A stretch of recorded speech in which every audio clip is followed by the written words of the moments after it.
Right now, the invaders are moving in. They slither, swim, and thrash about and are turning our South Florida ecosystem upside down. Now, a pet amnesty day tries to put a dent in the problem. Dan Corcoran live in Jupiter with our story tonight. Dan? Well, Kelly, this roadside canal is exactly the kind of place where these non-native species really could end up. It's much too close to people, and it happens in South Florida all too often.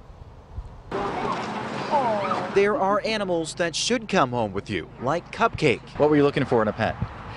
We were looking for something cuddly. And then there are animals that should not. Wow! This, experts say, can be the end result of non-native species being released into the wild by pet owners. A python measuring 10 feet wrangled bravely by a tour boat guide in the Everglades. The first thing that comes to mind is the situation that we have with the pythons. David Hitzig, executive director of the Bush Wildlife Sanctuary in Jupiter, says he's seen someone's poor choice become a community's concern.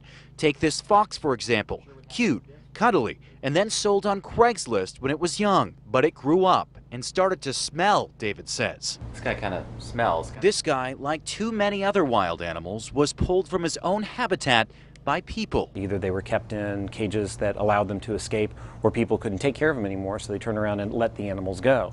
From a massive python to something the size of this. Experts say these problems come in all shapes and sizes.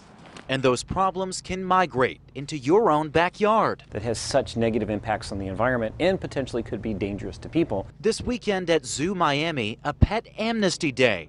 People can surrender their non-native pets free of charge and with no penalties. Wow! A persistent problem in South Florida that usually starts with a human making a bad decision when picking a pet. Cupcake, with one ear perfectly pointed, should be easier to handle. See this one on the left? It always stands up. Well, that's kind of exotic, actually.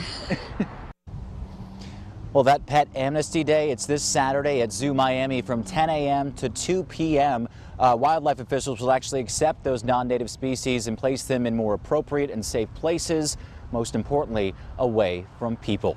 Reporting live in Jupiter tonight, I'm Dan Corcoran, WPTV News Channel 5.